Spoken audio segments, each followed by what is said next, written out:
Chapter 9. Pulling up the anchor. Psychic studies. Experiments in telepathy.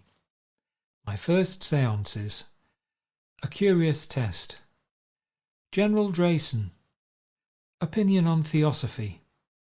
A.P. Sinnett. W.T. Stead. Journey to Berlin. Koch's treatment. Brutality of Bergman. Malcolm Morris. Literary Society. Political work. Arthur Balfour. Our departure. It was in these years after my marriage and before leaving Southsea that I planted the first seeds of those psychic studies which were destined to revolutionize my views and to absorb finally all the energies of my life. I had at that time the usual contempt which the young educated man feels towards the whole subject which has been covered by the clumsy name of spiritualism. I had read of mediums being convicted of fraud. I had heard of phenomena which were opposed to every known scientific law, and I had deplored the simplicity and credulity which could deceive good, earnest people into believing that such bogus happenings were signs of intelligence outside our own existence. Educated as I had been during my most plastic years in the school of medical materialism, and soaked in the negative views of all my great teachers, I had no room in my brain for theories which cut right across every fixed conclusion that I had formed. I was wrong, and my great teachers were wrong, but still I hold that they wrought well, and that their Victorian agnosticism was in the interests of the human race, for it shook the old ironclad unreasoning evangelical position which was so universal before their days. For all rebuilding, a site must be cleared. There were two separate Victorian movements towards change, the one an attempt to improve the old building and make it good enough to carry on, as shown in the Oxford and High Church development, the other a knocking down of ruins which could only end in some fresh erection springing up. As I have shown, my own position was that of a respectful materialist who entirely admitted a great central intelligent cause without being able to distinguish what that cause was, or why it should work in so mysterious and terrible a way in bringing its designs to fulfilment. From my point of view, the mind, and so far as I could see the soul, which was the total effect of all the hereditary or personal functionings of the mind, was an emanation from the brain and entirely physical in its nature. I saw, as a medical man, how a spicule of bone or a tumour pressing on the brain would cause what seemed an alteration in the soul. I saw also how drugs or alcohol would turn on fleeting phases of virtue or vice. The physical argument seemed an overpowering one. It had never struck me that the current of events might really flow in the opposite direction, and that the higher faculties could only manifest themselves imperfectly through an imperfect instrument. The broken fiddle is silent, and yet the musician is the same as ever. The first thing which steadied me and made me reconsider my position was the question of telepathy, which was already being discussed by William Barrett and others, even before the appearance of Meyer's monumental work on Human Personality, the first book which devoted to these psychic subjects the deep study and sustained brain power which they demand. It may, in my opinion, take a permanent place in human literature, like the Novum Organum or the Descent of Man, or any other great root book which has marked a date in human thought. Having read some of the evidence, I began to experiment in thought transference, and I found a fellow researcher in Mr. Ball, a well-known architect in the town. Again and again, sitting behind him, I have drawn diagrams, and he in turn has made approximately the same figure. I showed beyond any doubt whatever that I could convey my thoughts without words. But if I could verify such conclusions up to 6 feet, I could not well doubt them when they gave me the evidence that the same results could be obtained at a distance. With an appropriate subject and some undefined sympathy between the two individuals, it was independent of space. So the evidence seemed to show. I had always sworn by science and by the need of fearless following whatever truth might lie. It was clear now that my position had been too rigid. I had compared the thought excretion of the brain to the bile excretion of the liver. Clearly this was untenable. If thought could go 1,000 miles and produce a perceptible effect, then it differed entirely, not only in degree, but in kind, from any purely physical material. That seemed certain, and it must involve some modification of my old views. About this time, 1886, the family of a general whom I attended professionally became interested in table turning and asked me to come and check their results. They sat round a dining room table which after a time, their hands being upon it, began to sway and finally got sufficient motion to tap with one leg. They then asked questions and received answers, more or less wise and more or less to the point. They were got by the tedious process of reciting the alphabet and writing down the letter which the tap indicated. It seemed to me that we were collectively pushing the table and that our wills were concerned in bringing down the leg at the right moment. I was interested but very sceptical. Some of these messages were not vague platitudes but were definite and from dead friends of the family, which naturally impressed them greatly, though it had not the same effect upon me, since I did not know them. I have the old records before me as I write. Don't tell the girls when you see them, but they will talk about me. Kiss my baby for me. I watch her always, Francie. This was the style of message, mixed up with a good many platitudes. We held 20 or more of such meetings, but I never received anything evidential to my own address, and I was very critical as to the whole proceedings.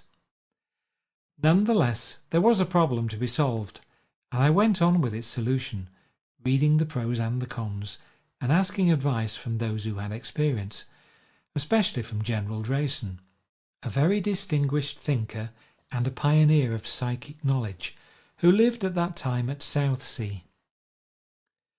I had known Drayson first as an astronomer, for he had worked out a revolutionary idea by which there is a fatal mistake in our present idea as to the circle which is described in the heavens by the prolonged axis of the earth.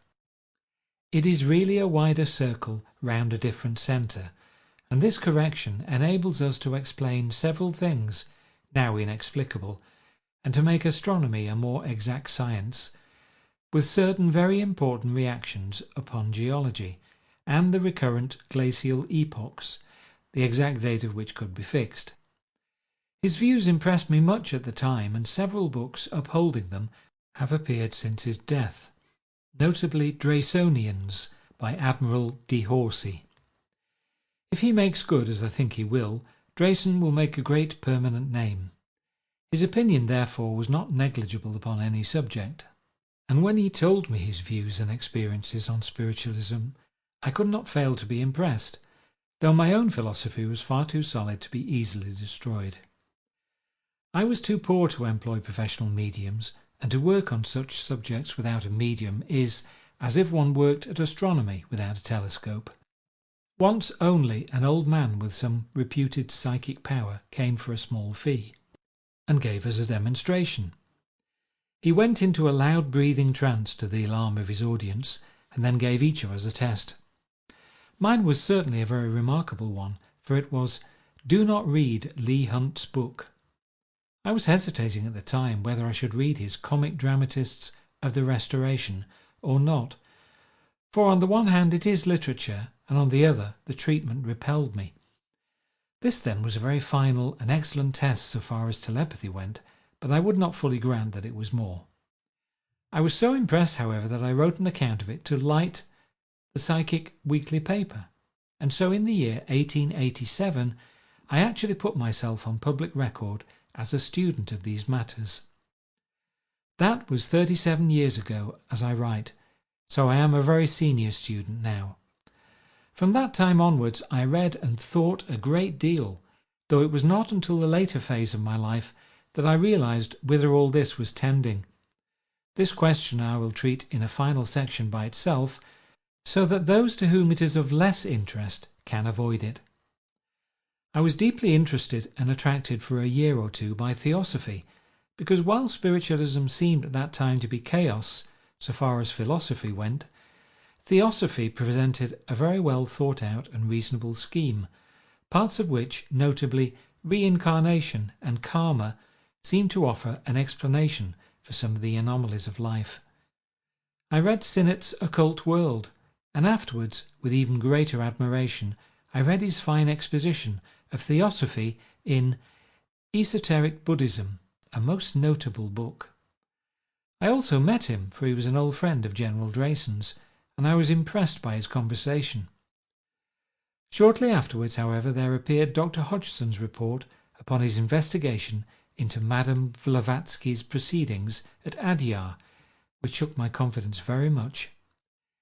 It is true that Mrs. Besant has since then published a powerful defence, which tends to show that Hodgson may have been deceived, but the subsequent book, A Priestess of Isis, which contains many of her own letters, leaves an unpleasant impression, and Sinnett's posthumous work seems to show that he also had lost confidence. On the other hand, Colonel Olcott shows that the woman undoubtedly had real psychic powers, whatever their source. As to spiritualism, it seems to have only interested her in its lower, phenomenal aspect. Her books show extraordinary erudition and capacity for hard work, even if they represent the transfer of other people's conclusions, as they frequently do. It would be unjust, however, to condemn the old wisdom simply because it was introduced by this extraordinary and volcanic person. We have also had, in our branch of the occult, many dishonest mediums, but we have hastened to unveil them where we could do so, and theosophy will be in a stronger position when it shakes off Madame Blavatsky altogether. In any case, it could never have met my needs, for I ask for severe proof, and if I have to go back to unquestioning faith, I should find myself in the fold from which I wandered. My life had been a pleasant one, with my steadily increasing literary success, my practice, which was enough to keep me pleasantly occupied, and my sport, which I treat in a later chapter. Suddenly, however, there came a development which shook me out of my rut and caused an absolute change in my life and plans. One daughter, Mary, had been born to us. Our household was a happy one, and as I have never had personal ambitions, since the simple things of life have always been the most pleasant to me, it is possible that I should have remained in Southsea permanently, but for this new episode in my life. It arose when in 1890 Koch announced that he had discovered a sure cure for consumption and that he would demonstrate it upon a certain date in Berlin. A great urge came upon me suddenly that I should go to Berlin and see him do so. I could give no clear reason for this, but it was an irresistible impulse, and I at once determined to go. Had I been a well-known doctor or a specialist in consumption, it would have been more intelligible, but I had, as a matter of fact, no great interest in the more recent developments of my own profession, and a very strong belief that much of the so-called progress was illusory. However, at a few hours' notice, I packed up a bag and started off alone upon this curious adventure. I had had an interchange of letters with Mr. W. T. Stead over some matter, and I called upon him at the Review of Reviews office as I passed through London to ask if he could give me an introduction to Koch or to Dr. Bergman, who was to give the demonstration. Mr. Stead was very amiable to this big unknown provincial doctor, and he gave me a letter for the British ambassador, Sir Edward Mallet, if I remember right, and for Mr. Lowe, the Times correspondent. He also asked me to do a character sketch of Koch for him, adding that he would have Count Mattei as a feature of his magazine this month and Koch the next. I said, "Then you will have the greatest man of science and the greatest quack in Europe following each other." Stead glared at me angrily, for it seemed that the Mattei treatment with its blue electricity and the rest of it was at that moment his particular fad. However, we parted amiably, and all through his life we kept in distant touch, though we came into sharp collision at the time of the Boer War. He was a brave and honest man, and if he was impulsive at times, It was only the sudden outflame of that fire which made him the great force for good that he was. In psychic knowledge he was a generation before his time, though his mood of expressing it may sometimes have been injudicious. I went on to Berlin that night and found myself in the Continental Express with a very handsome and courteous London physician, bound upon the same errand as myself. We passed most of the night talking, and I learned that his name was Malcolm Morris, and that he had also been a provincial doctor, but that he had come to London and made a considerable hit as a skin specialist in Harley Street. It was the beginning of a friendship which endured. Having arrived at Berlin, the great thing was to be present at Bergmann's demonstration, which was to be next day at 12. I went to our ambassador, was kept long waiting, had a chilly reception, and was dismissed without help or consolation. Then I tried the Times correspondent, but he could not help me either. He and his amiable wife showed me every courtesy and invited me to dinner that night. Tickets were simply not to be had, and neither money nor interest could procure them. I conceived the wild idea of getting one from Koch himself, and made my way to his house. While there I had the curious experience of seeing his mail arrive, a large sack full of letters, which was emptied out on the floor of the hall, and exhibited every sort of stamp in Europe. It was a sign of all the sad broken lives and wearied hearts which were turning in hope to Berlin. Koch remained a veiled prophet, however, and would see neither me nor anyone else. I was fairly at my wits' ends, and could not imagine how I could attain my end. Next day I went down to the great building where the address was to be given, and managed by bribing the porter to get into the outer hall. The huge audience was assembling in a room beyond. I tried further bribing that I might be slipped in, but the official became abusive. People streamed past me, but I was always the waiter at the gate. Finally, everyone had gone in, and then a group of men came bustling across. Bergmann, bearded and formidable, in the van, with a tail of house surgeons and satellites behind him. I threw myself across his path. "I have come 1,000 miles," said I. "May I not come in?" He halted and glared at me through his spectacles. "Perhaps you would like to take my place," he roared, working himself up into that strange folly of excitement which seems so strange in the heavy German nature. "That is the only place left. Yes, yes, take my place by all means. My classes are filled with Englishmen already." He fairly spat out the word Englishman, and I learned afterwards that some recent quarrel with Morel Mackenzie over the illness of the Emperor Frederick had greatly incensed him. I am glad to say that I kept my temper and my polite manner, which is always the best shield when one is met by brutal rudeness. "Not at all," I said. "I would not intrude if there was really no room." He glared at me again, all beard and spectacles, and rushed on with his court, all grinning at the snub which the presumptuous Englishman had received. One of them lingered, however, a kindly American. "That was bad behaviour," said he. "See here, if you meet me at 4 this afternoon, I will show you my full notes of the lecture, and I know the cases he is about to show, so we can see them together tomorrow." Then he followed on. So it came about that I attained my end after all, but in a roundabout way. I studied the lecture and the cases, and I had the temerity to disagree with every one, and to come to the conclusion that the whole thing was experimental and premature. A wave of madness had seized the world, and from all parts, notably from England, poor afflicted people were rushing to Berlin for a cure, some of them in such advanced stages of disease that they died in the train. I felt so sure of my ground and so strongly about it that I wrote a letter of warning to the Daily Telegraph, and I rather think that this letter was the very first which appeared upon the side of doubt and caution. I need not say that the event proved the truth of my forecast. 2 days later I was back in Southsea, but I came back a changed man. I had spread my wings and had felt something of the powers within me. Especially I had been influenced by a long talk with Malcolm Morris, in which he assured me that I was wasting my life in the provinces and had too small a field for my activities. He insisted that I should leave general practice and go to London. I answered that I was by no means sure of my literary success as yet, and that I could not so easily abandon the medical career which had cost my mother such sacrifices and myself so many years of study. He asked me if there was any special branch of the profession on which I could concentrate so as to get away from general practice.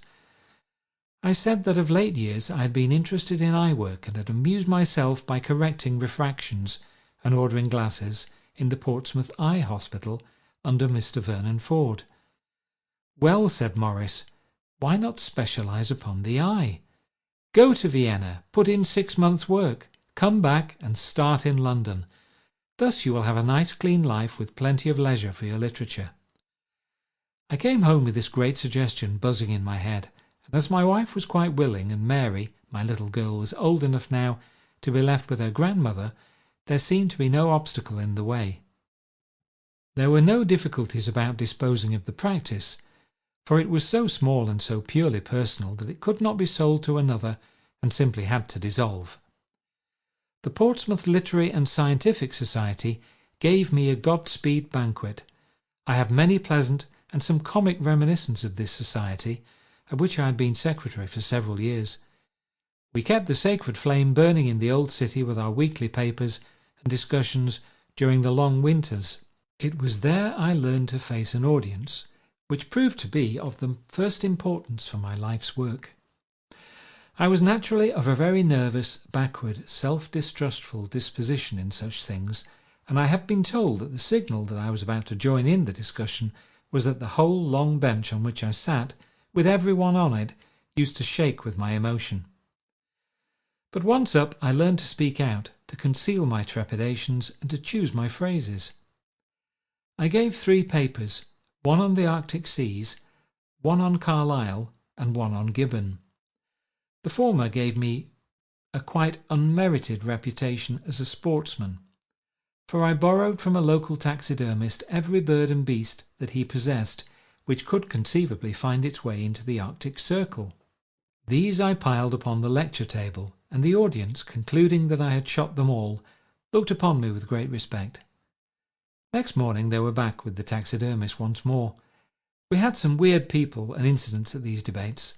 I remember one very learned discussion on fossils and the age of the strata, which was ended by a cadaverous major general of the evangelical persuasion, who rose and said in a hollow voice that all this speculation was vain, and indeed incomprehensible, since we knew on an authority which could not possibly be questioned that the world was made exactly 5,890 years ago.